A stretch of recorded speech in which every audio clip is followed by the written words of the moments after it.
살다 보면 누구나 좀 힘든 시기는 있는 것 같아요.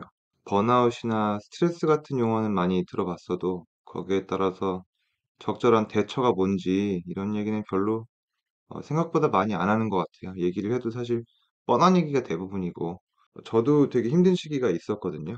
그래서 사실 여기에 대해서 많이 공부를 한 적이 있었습니다. 그래서 스트레스가 어떤 건지, 번아웃이 어떤 건지, 내가 어떤 감정을 느꼈을 때 '아 번아웃이구나.'라고 알 수 있는지 이런 게 왔을 때 어떻게 대처하면 될지에 대해서 좀 말씀드려 보겠습니다.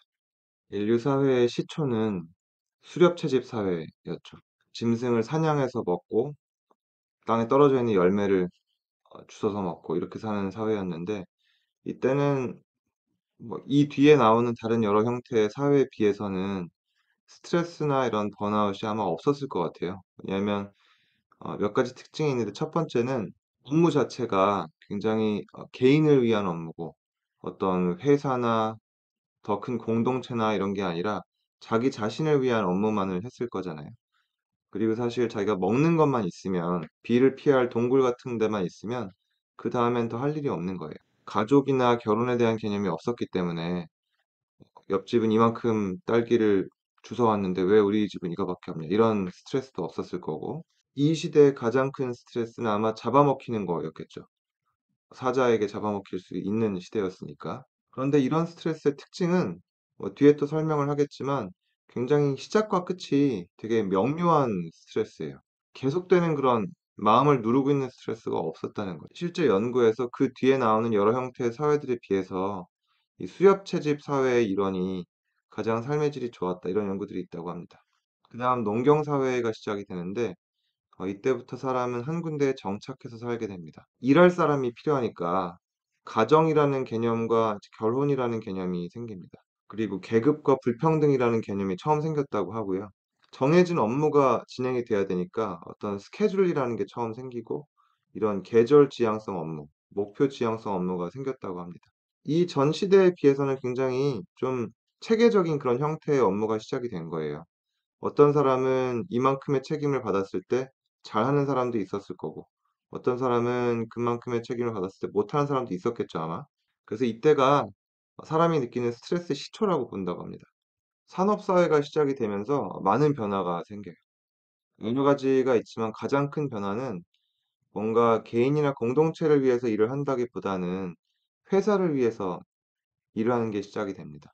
내 자신의 안녕이나 생존이나 우리 가족의 안녕을 위해서 일한다기보다는 내가 속한 회사에 충성하고 내가 속한 회사가 더 커지고, 이런 생산성이나 효율성을 위해서 일하게 되는 거죠. 이때 생겨서 지금까지 이어져 오고 있는 좀 이상한 가치는 뭐냐면, 일 많고 바쁜 사람, 좋은 사람, 이런 문화가 지금도 있죠. 이 그림에서 하나 흥미로운 거 보여드리면, 지금 이 사람 보이시죠? 이 사람 지금 일하는 중에 급하게 점심을 먹고 있잖아요. 우리는 지금도 이걸 되게 자랑스럽게 생각해요. 아침 일찍 출근해서 오전 내내 일하다가 점심에 뭐 바쁘게 점심을 먹고 오후 업무 또 열심히 하고. 이게 진짜 좋은 모습인지에 대해서는 좀 생각을 해 봐야 된다고 봅니다. 이 시대의 특징을 한마디로 설명하면 이렇게 얘기할 수 있을 것 같아요. 생산성과 효율성을 얻는 대신에 개인의 자율성이나 체력을 잃었다, 이렇게 볼 수 있습니다. 지금 우리가 살고 있는 시대는 정보화 사회라고 하죠. 정보가 너무 많아서 사실 이전에는 정보를 찾느라 고생을 했다면, 지금은 어떤 게 진짜고 어떤 게 가짜인지 구분하는 게 힘들어요. 또 AI가 발전하면서 업무 처리 능력이 양극화가 되니까 내가 도태되는 것 같고, 어떤 사람은 AI로 뭐 엄청나게 뭘 많은 걸 하고 있는데 나는 아직도 옛날 쓰던 방법 그대로 쓰고 있고, 이런 것들이 번아웃을 좀 촉진시키는 그런 인자가 되는 것 같아요. 예전의 사회하고 좀 다른 건, 산업사회 때는 대기업이 노동자로부터 이윤을 갈취하는 그런 방법이 아주 정직했죠. 노동자가 노동을 해서 갈취를 당하는 거였잖아요. 뭐 표현이 그렇지만. 그런데 지금은 우리가 마치 그 영화 매트릭스에 나오는 인간 배터리처럼 나도 모르는 사이에 핸드폰이나 뭐 SNS나 이런 거에 내 집중력을 그냥 교묘하게 갈취당하고 있는 거예요. 대기업의 이윤을 극대화시키려는 전략이 나도 모르게 내 집중력과 주의력을 가져가서 그거를 어 이익을 극대화시키는 거죠. 산업화로 건강을 잃었다면 정보화 시대로 인해서 마음의 평화를 잃었다 이렇게 볼 수 있다고 생각합니다. 번아웃이라는 게 뭔지 잠깐 보면 지속적인 스트레스, 보통은 사실 직장에서의 스트레스죠. 어떤 스트레스로 인한 체력적, 감정적 소진을 번아웃이라고 합니다. 세 가지 영역을 보거든요. 첫 번째 영역은 정서적 탈진이에요. 우리가 근육을 많이 쓰면 힘이 빠지니까 근육을 더 못 쓰잖아요. 그런 것처럼 감정이 완전히 탈진이 되는 거예요. 두 번째는 비인격화인데 한마디로 얘기해서 사람이 아닌 것처럼 되는 거예요. 남에게 공감도 하지 못하고 내가 마땅히 느껴야 될 감정도 느끼지 못하고 비인격화라고 합니다. 세 번째 영역은 성취감 감소. 우리 회사가 나를 알아주지도 않고 회사가 내가 하는 일을 가치 있게 생각하지도 않고 이런 느낌을 받는 걸 성취감 감소라고 합니다. 순환기내과 의사들을 대상으로 한 번아웃 연구예요. 앞서 말씀드린 그런 정서적 탈진 같은 경우에는 미혼인 사람이 3배 더 취약하다고 합니다. 반면에 성취감 감소 같은 경우에는 결혼한 사람이 5배 정도 취약하다고 합니다. 역시 이 결혼은 이길 수 없는 게임이구나 이런 생각이 들었습니다. 이게 번아웃의 위험인자예요. 저는 이걸 보면서 한참 일할 때 제 모습이 생각이 났어요. 되게 잘 맞아떨어지거든요. 저는 사실 7번에 있어서는 되게 운이 좋았어요. 제가 지금까지 제 스승이라고 생각하는 교수님이 4분 계시거든요. 제가 정말 운이 좋았던 거는 4분 다 제가 힘들다고 하는 부분에 대해서 굉장히 많이 맞춰 주시고 굉장히 많이 도와주셨어요.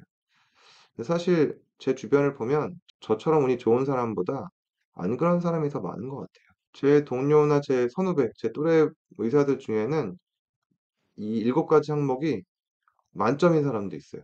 7가지에 다 해당이 돼서 지금 완전히 번아웃이 된 의사도 심심치 않게 볼 수 있습니다. 이분이 아까 말씀드렸던 번아웃이라는 용어를 처음 쓴 분이에요. 이분이 한 말씀 중에 하나가 번아웃은 나약한 사람에게 오는 게 아니라 열심히 하는 사람에게 온다. 우리는 좀 스트레스를 받고 번아웃되고 이런 사람들을 좀 나약하다고 생각하잖아요. 그런데 저는 아니라고 생각해요. 뺀질거리는 사람은 그렇게 힘들어하지 않아요. 힘들다고 말은 할 수 있지만 체력적으로 쓰러지고 번아웃되고 이러는 건 저는 못 봤어요. 반면에 정말 열심히 하려고 하는 사람이 일을 하다가 쓰러진다든지 중간에 뭐 나가 떨어진다든지 그런 일을 당하는 것 같아요. 그럼 어떻게 스트레스나 번아웃에 대해 대처할 것인가 이걸 좀 보겠습니다. 프로이덴버거 선생님이 처음 발표하신 논문에 서포트 그룹이 중요하다 이런 말이 나옵니다. 이전 영상에도 제가 언급을 한 적이 있지만 저는 지금 술을 안 마시거든요.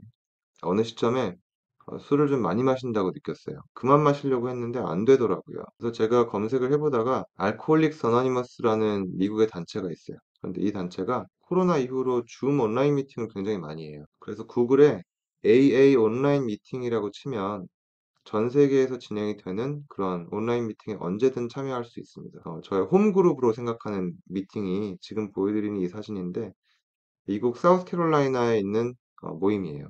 이런 걸 서포트 그룹이라고 합니다. 사실 어떤 아주 복잡한 체계가 있거나 회의 절차가 있는 게 아니에요. 그게 아니라 그냥 아침에 매일 모여서 나는 이전에는 술을 마시고 어떤 게 힘들었고 지금은 금주를 함으로써 어떤 게 좋다. 지금 내 기분은 어떻고 앞으로 어땠으면 좋겠다. 이게 다예요.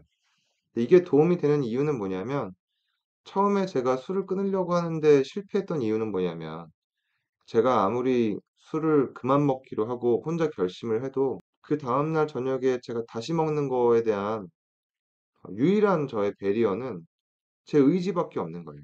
제가 의지 하나로 버텨야 되는 거죠, 한마디로. 그러니까 쉽지가 않죠. 그런데 이렇게 서포트 그룹이 있으면 저랑 비슷한 처지에 있는 사람들이 모이고 저랑 비슷한 경험이 있는 사람들이 모이면 여러 가지 이점이 있어요. 일단 그다음 날 저녁에 술을 다시 마시기가 쉽지 않아요.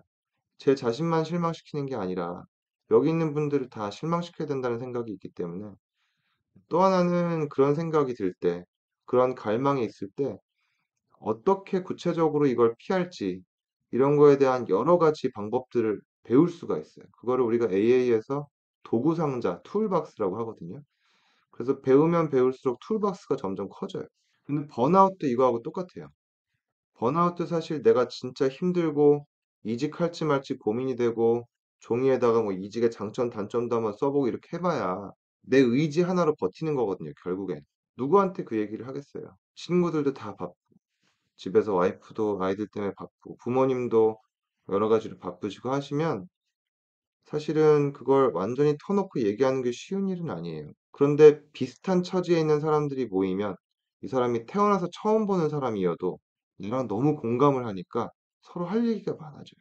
그리고 그 사람의 배움이 내 배움이 되는 거예요. 그렇기 때문에 저는 번아웃이 서포트 그룹이 중요하다고 생각하고 프로이덴버거 선생님의 첫 논문에 서포트 그룹이 언급되는 이유가 있다라고 생각합니다. 그다음 대처하는 방법을 보면 스트레서에 대한 대처와 스트레스에 대한 대처 두 가지가 달라요. 스트레서는 뭐냐면 유발 요인이에요. 내 스트레스를 어떤 게 유발을 했느냐를 보는 거거든요. 중요한 것 두 가지는 휴식, 업무 자율성 제고 두 가지가 중요합니다.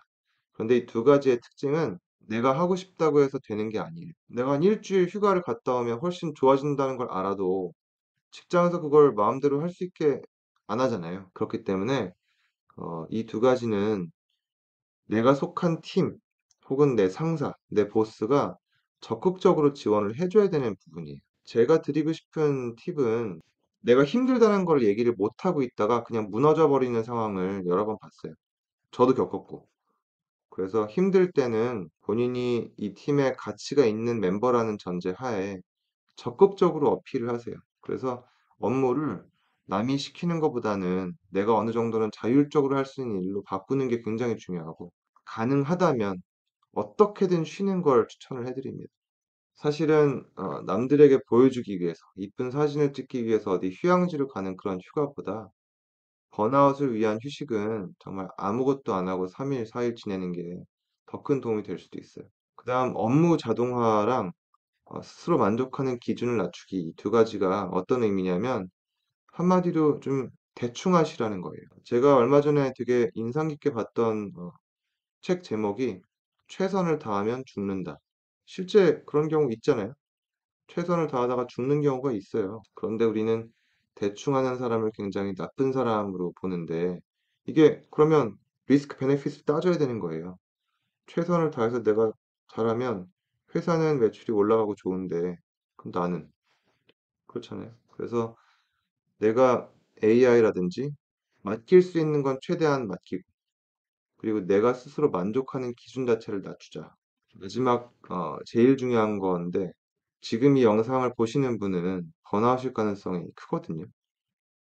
알고리즘으로 봐서 그냥 무슨 내용일까 궁금해서 지금까지 보고 있지는 않을 겁니다. 본인이 번아웃이니까 지금까지 봤지. 내 직장이 롱텀으로 장기적으로 봤을 때 이게 유지가 가능한 내 삶에 있어서 유지 가능한 직장인지 냉정하게 좀 평가를 해 보세요.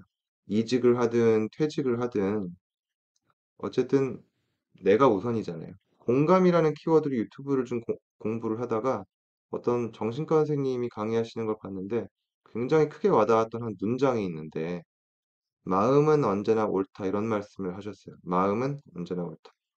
생각해 보니까 맞아요. 내가 기분이 나쁜 건 확실히 맞는 거예요. 그 상황에서 내가 기분 나빠하는 게 적절한지 아닌지는 모르겠지만 내 마음은 무조건 맞다. 그런데 이 영상을 지금까지 앉아서 보셨다. 그러면 번아웃이 맞고 그 마음은 맞습니다. 그러니까 직장에 대해서 그 번아웃을 유발한 직장에 대해서 냉정하게 한번 자기 평가를 해 보시길 권해드립니다. 아까 스트레서에 대한 대처를 봤는데 스트레스 자체에 대한 대처도 중요해요. 그리고 많은 경우에 이 두 가지를 분리해서 생각을 안 하거든요. 스트레스 리스판스 사이클이라는 개념이 있습니다. 이게 뭐냐면 지금 그림을 보시면 왼쪽이 아까 수렵 채집 사회에 사는 사람, 오른쪽이 정보화 사회에 사는 사람이에요. 이 둘이 느끼는 스트레스를 비교를 해 보면 수렵 채집 사회에 사는 사람은 사자에 쫓기다가 엄청 빨리 뛰어서 사자를 따돌렸어요. 그러면 그 스트레스가 끝났죠. 엄청난 공포를 느껴서 내가 교감신경이 활성화되고 fight or flight response로 인해서 내가 근육을 엄청 써서 도망갔어요. 그러면 내 사이클이 한 바퀴 돈 거예요, 완전히. 나의 스트레스는 해결이 되는 거죠. 그런데 우리가 지금 느끼는 스트레스는 어떠냐면 회의를 하는데 누가 엄청 짜증나게 했어요. 내가 열심히 했는데 그거에 대한 성과를 엄청 무시하는 발언을 하고 짜증나게 했으면 그 스트레스가 한 바퀴 돌아서 끝나지 않아요. 그 사람한테 가서 뭐 엄청나게 어 뭐라고 하지 않는 이상은 사실 그걸 가지고 가는 거잖아요. 운동이나 명상이나 관계 회복을 하라고 하는 이유가 사실 우리가 스트레스에 대한 대처로 뭐 이런 운동, 명상, 관계 이런 얘기를 들으면 짜증나죠 좀. 맨날 똑같이 듣는 얘기고 도대체 이걸 왜 하라는 건지 좀 의아할 때도 있고. 그런데 이 스트레스 리스판스 사이클을 대입을 해서 생각하면 좀 이해가 됩니다. 원시 시대에 우리 인간이 유전적으로 설계되기를 스트레스를 느꼈을 때 근육을 써서 사자를 물리치고 공동체에 돌아와서 내가 내가 사랑하는 사람들 사이에서 안전한 공동체에 속해 있다고 인식하면 스트레스 리스판스 사이클이 완료됐었다는 거예요. 그렇기 때문에 내 스트레스의 근본 원인은 아직 남아 있지만 내가 근육을 써서 운동하고 심호흡을 해서 명상을 하고 내가 사랑하는 사람들 사이에 공동체에 온전히 속해 있게 되면 내 몸은 유전적으로 그걸 사이클 완료로 인식을 하게끔 우리가 조작할 수 있다는 거죠. 그래서 사실 스트레서에 대한 해결은 쉽지 않잖아요. 앞에 말씀드렸지만 직장에 대한 평가가 뭐 하루 이틀 만에 끝나지는 않을 거예요. 최소한으로 해야 되는 거는 그로 인해서 내가 느끼는 스트레스는 조절을 해야겠다 이겁니다. 사실 부부관계는 앞서 말씀드린 그런 스트레서 관리의 영역에 들어가는 거예요. 따로 근데 말씀드린 이유는 뭐냐면 우리의 삶에 워낙 큰 비중을 차지하기 때문에 내 배우자가 적인 거랑 내 배우자가 내 가장 친한 친구인 거랑은 인생이 다르잖아요. 그래서 그냥 참고 자료 두 가지를 권해드리고 싶습니다. 첫 번째는 TV 프로인데 왼쪽이 오은영의 결혼지옥, 오른쪽이 이혼 숙녀 캠프거든요. 둘 다 굉장히 좋은 프로라고 생각해요. 그런데 저는 개인적으로 이혼 숙녀 캠프가 더 도움이 되는 것 같아요. 왜냐하면 결혼지옥은 한 번의 솔루션으로 끝나요. 그 부부의 문제점을 쭉 같이 보고 나서 오은영 선생님이 아, 이렇게 이렇게 하는 게 좋겠다라고 몇 가지 피드백을 주고 집에 갑니다. 그런데 이혼 숙녀 캠프는 며칠 동안 부부가 다차원적인 여러 전문가의 피드백을 통해서 부부가 바뀌는 모습을 좀 보여줘요, 처음에. 그걸 보면서 배우는 점이 분명히 있는 것 같아요. 나는 이 정도는 아니네 하고 안심하는 면도 있고 또 저의 모습을 잘못하고 있는 남편한테서 좀 보는 것도 있고 이혼 숙녀 캠프는 그래서 좀 공부해 볼 만한 프로그램이다라고 생각합니다. 두 번째는 부부관계에 대해서 어려움을 겪고 있는 분들께 꼭 권해드리고 싶은 책인데 야마나 테츠시라는 분이 쓴 인문학을 좋아하는 사람들을 위한 반야신경 해설서라는 책입니다. 제가 굉장히 좋아하는 동생이 선물해 준 책인데 저는 기독교예요. 불교에 대해서 잘 몰랐는데 이 책을 읽고 나서 그 뒤로 굉장히 관심이 생겼어요. 배우자하고 싸웠을 때 모든 것이 공하다. 모든 것이 공하다는 문장의 의미를 좀 공부를 해보면 관점이 많이 바뀌는 거를 경험할 수 있습니다. 번아웃에 대해서 말씀드렸는데 여러분의 생각이 궁금합니다. 어떤 상황 때문에 번아웃이 되셨는지, 그리고 번아웃을 경험하셨지만 해결하신 분이 있으시다면 그 경험도 들어보고 싶고요. 제가 준비한 내용이 조금이라도 도움이 되셨으면 좋겠습니다.